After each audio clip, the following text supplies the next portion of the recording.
something that JD and I have been begging the Chiefs to go get a veteran receiver. We've been begging. We didn't know who was going to be. I mean, obviously, we're both big Mecole Hardman fans. JD wanted us to get Mecole Hardman last year, and at the deadline, we did do that. So JD was right on that. But we've been calling for the Chiefs to bring back a veteran, and they did. They brought back a guy who's been in the offense for quite a bit. So Mr. Walkoff is back in Kansas City, and already seeing clips of him working with LRZ on fielding punts. Already talking, chatting with Xavier Worthy on the sideline. So, JD, obviously you wanted a veteran, but what are your thoughts on bringing him back, having Hardman back on the team, his impact? And then there's a kind of a two-layer question of this. So having him back is great. But then on top of that, it adds another receiver to the wide receiver room. And I was like, Hardman's back. We have a lot of receivers now. So I was going over the list of guys. I only went 10 deep. I didn't go to the Jaron Hayeks of the world. But so the 10 deep, what I got here is this. So we got Rashee Rice, Hollywood Brown, Xavier Worthy, Justin Watson, Kadarius Toney, Mecole Hardman 6, Skyy Moore 7, Justyn Ross 8, Cornell Powell 9, and then Nikko Remigio, everyone's big favorite guy right now as far as in camp.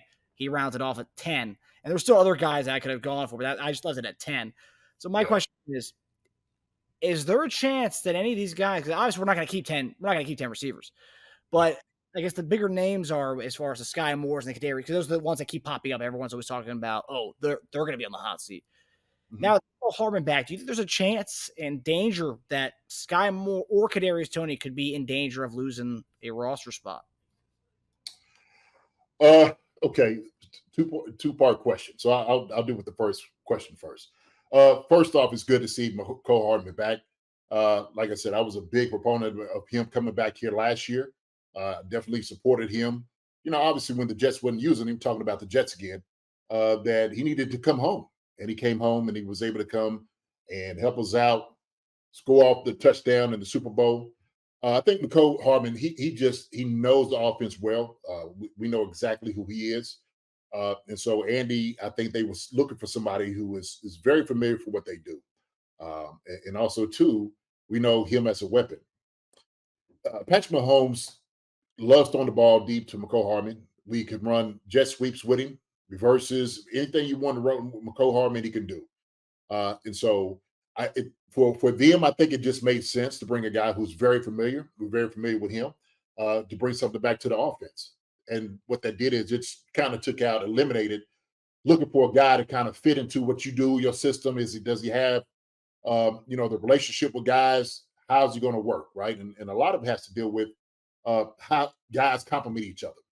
And so when you have somebody, as a veteran presence, we say this is somebody with only 5 years in the league.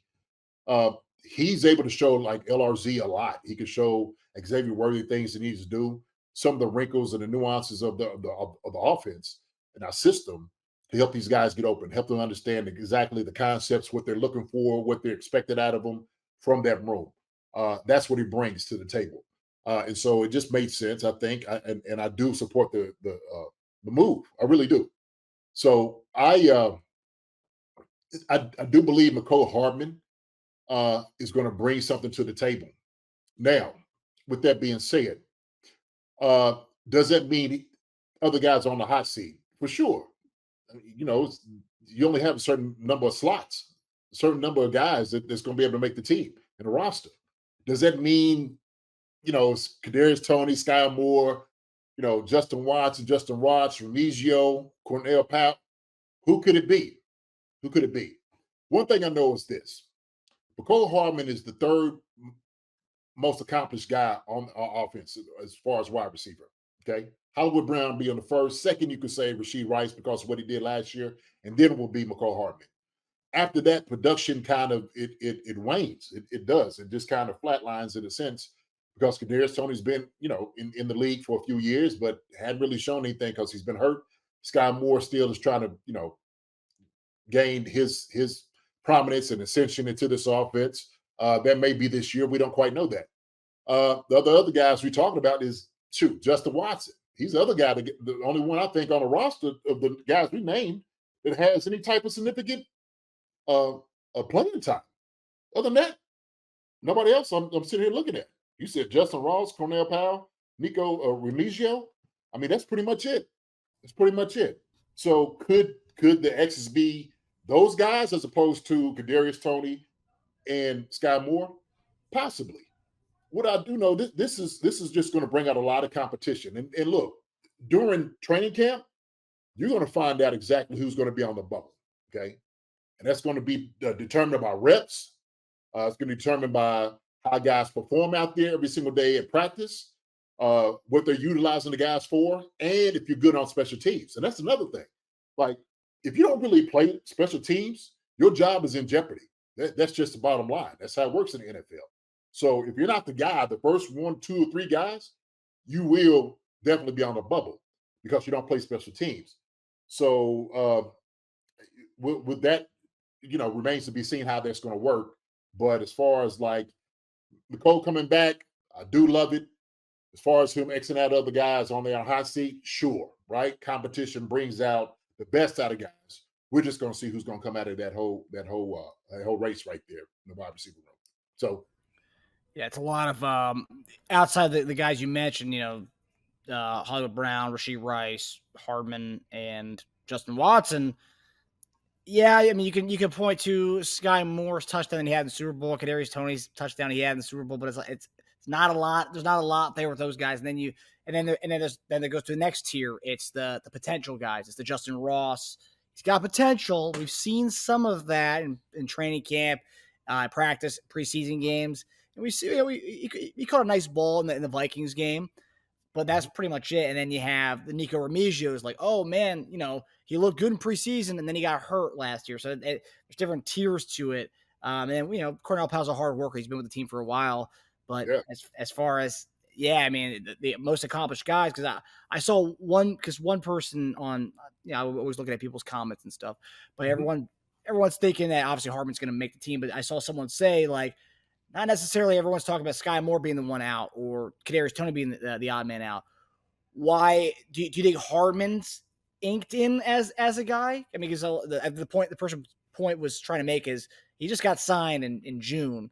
Obviously, the team was wavering on signing him for a while. That doesn't mean he's gonna make the squad. He's an automatic in. I think there's some validity to that.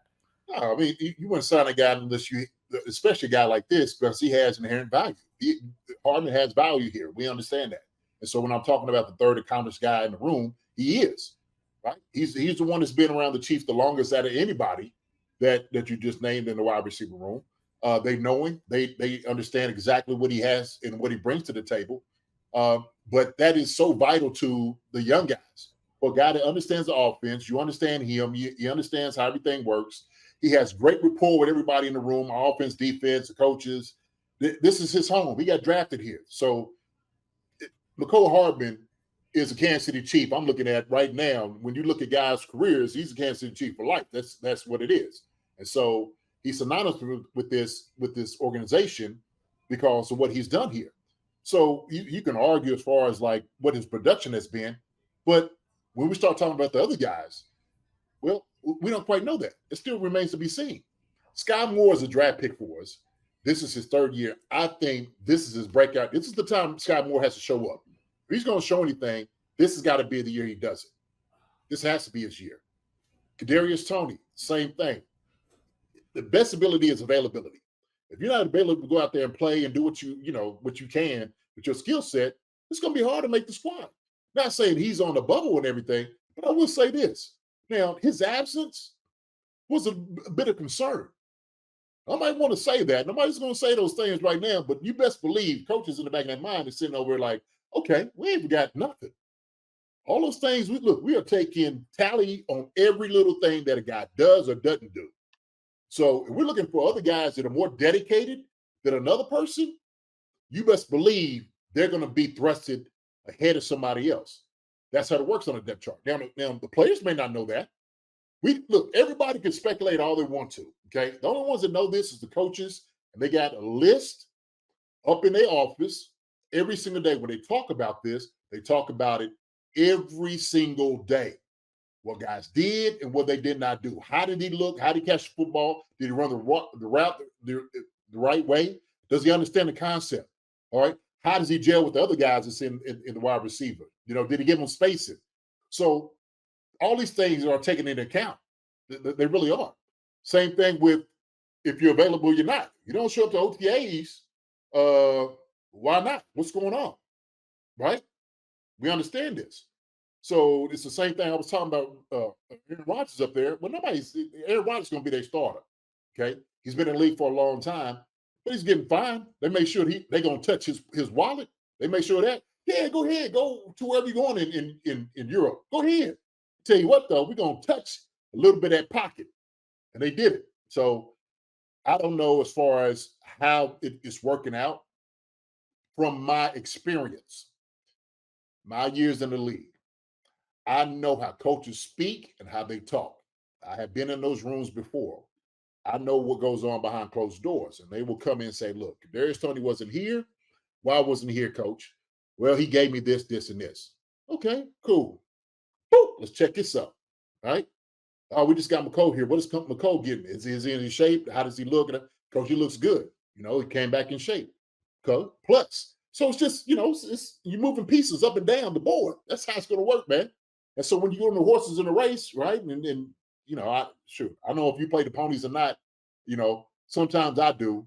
But I tell you what, if I'm looking at a pony that has a little bit more to him, and I think it's going to come in the race, top 1, 2, or 3, that's what I'm looking for. So I'm about to trifecta. My trifecta right now, I'm looking at as far as Rashee Rice, Hollywood Brown, and Mecole Hardman, right? And then obviously Xavier Worthy, because he's a first-round pick. Once he gets back, he's going to be thrusted right up there, right? I think Mecole Hardman will be that 4th guy. So, yeah, well, it's funny you mentioned Xavier Worthy. So I was looking at this. Obviously, you and I talked about wanting a veteran guy in there, and it's 5 years or 9. He's still a young guy, but as far as in terms of this wide receiver room, he's a veteran presence, especially a veteran presence within this offense. And obviously, already talking to LRZ about punts, because Hardman, people may forget this, he was a Pro Bowler as a punt returner. Yeah, so for sure. Yeah. So that's great education there for LRZ to have a guy who did it at the highest level. But I feel one thing I think it's still early, mandatory mini camp, but Xavier Worthy I hasn't practiced in like 20 plus days. And at first I thought maybe it was minor hamstring injury, but also the contract wasn't done yet. We're getting into now, and it's like that hamstring injury still there, I guess, wherever minor. And right now it's June, right? So if this is training camp, then I'd say yes. There's a major red flag here. I'm scared. But as of right now, nothing to worry about. But I think it's more having a Hardman. It's more of an insurance policy as to, okay, let's say Xavier Worthy's not ready and he has the lingering hamstring injury. He's probably more of a Xavier Worthy type of guy. Obviously, smaller, guy who can just run screens for us, takes the top off defenses as well. A little bit of everything. I think it's more insurance with that whole thing. And then also, too, we know the injuries that Kadarius Toney's had. And plus, can we even count on him? Didn't come to any OTAs up until when it was mandatory time. That's when he came. Right, He didn't come before. So it's like having Hardman, a guy who's a veteran presence. He'll be good for the younger guys. And then also, too, he can do a little bit of what we wanted to do with Xavier Worthy if the hamstring continues to be hurt. And then if Kadarius Toney continues to, be MIA and injured as well. Right. Well, I tell you what, having that presence there, right? Like you said, is insurance. It's an insurance policy for sure. Why not bring a guy that, like I said, you're very familiar with to be that insurance policy? So it definitely makes sense. We said this before. We understand the Kansas City Chiefs have a type. We understand it. Body type, speed-wise, what they can do, especially with this offense. And so instead of trying to teach a guy what you have to do in this offense, you get a guy who's very familiar, understands everything, the nuances of the whole entire position, what's wanted by Patrick Mahomes and the offensive coordinator, how he gels well with everybody else around him as far as like in the route concept. So that is, I think that is also insurance policy, but also to a guy that is familiar, right?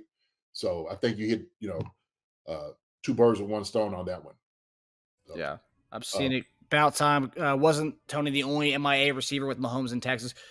Toney wasn't pictured a lot because we're only going by who was pictured with Mahomes. I only saw Toney pictured once with Mahomes down in Texas this offseason, and that was it. Probably I saw him the least of all the guys of our in photos and stuff. Justin Watson, I didn't see Justin Watson often in the Texas photos, but again, we're basing it off photos. I'm sure there was definitely workouts where they didn't have a videographer or photographer there. But yeah, Toney, I only saw him once in any photo this offseason. Most of the time, it was Hollywood and Rashee, and obviously those two are going to be the ones to probably get the most targets this year, and not by accident. Yeah, we got to make sure that a photographer who was trying to get Rashee Rice wasn't there taking the pictures either. Yeah, I don't think it was that one. But I don't know. I don't know as far as like you said, working out. Kadarius was Toney down. If he was down there, fine. We're just talking about OTAs. When you're around the entire team, that's what you want to be able to do. Coming to work out with a guy during the off season that's pretty much kind of on you. The whole entire team, I think it's really where you want to be. Under the coaches, their watchful eye, to see what you're doing. Okay. So that's very important. Lacey Snake's in. What's up, Lacey? What's up, Puddin'? I think she the one that calls us Puddin' all the time. Lacey, appreciate it. What's up, Puddin'? Alder Brown says, JD, what's hard on you? Your wife yelling at you or the head coach? I tell you what, wifey, she doesn't yell at me too much. She doesn't. She calms me down when I need to be calmed down. But no, she doesn't yell at me too much. The head coach yell at you, you just kind of whatever. You take it, and it is what it is. I don't really have too many head coaches yell at me. And if they did, they would usually come to me like, hey, they talk to me. They don't sit well with me. Yelling at me, that don't accomplish what you want. It's not going to work with me. So our positional coaches are like, I would say probably a head coach would be more inclined to yell at a player versus more so than a position coach.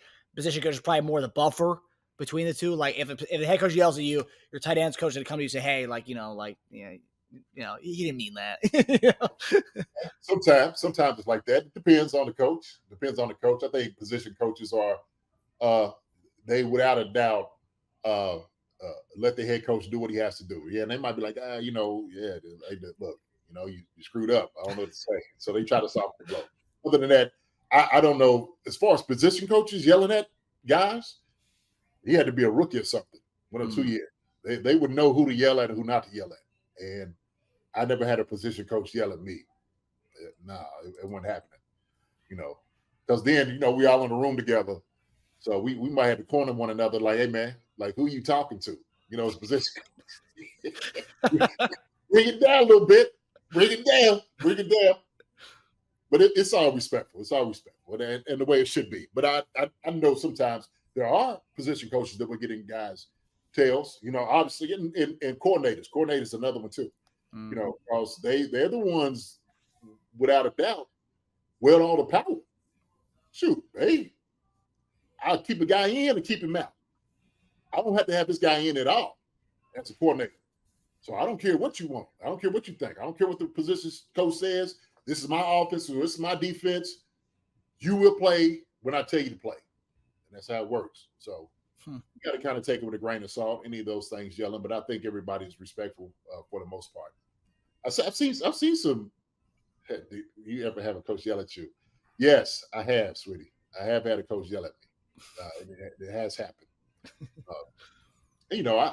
Like I said, it was more of a conversation. We go kind of back and forth, and I'm like, hey, man, look. But I think they know who I am. So I think it was a lot of respect there. Mm-hmm. So it wasn't really like a yelling thing like that. I know my college coach would get on me, God rest his soul. And the reason is because he had gray hairs. I used to tell him when I came back and said, Coach, I know you had a lot of gray hairs, probably because of JD, because of me. I could admit it, so that's what it was. Yeah, it's one of those things. You earn your stripes, high school, college. You can take the licks from the coaches and stuff. It's when you get to like the professional level, I'm sure, where you're about the same age as some of these positional coaches and some of these coordinators. Like, you ain't gonna talk to me that way, man. You're a peer. Man, right. You still have respect for them, but right. Everybody has respect for one another. But like I said, I have seen some coaches yell at guys. but they yelling to get in the guy's tail. It's either a young guy or a guy that's on the bubble to get cut. So they knew, like, hey, look, this joker's about to be out of here. So I'm gonna let these lips fly. Hi, everybody. Thanks for watching. Subscribe here to get the latest from the show. Also, be sure to check out the best clips from Chief Concerns. And if you prefer to listen to the show, subscribe and follow us on Apple Podcasts, Spotify, and anywhere else you get your podcasts.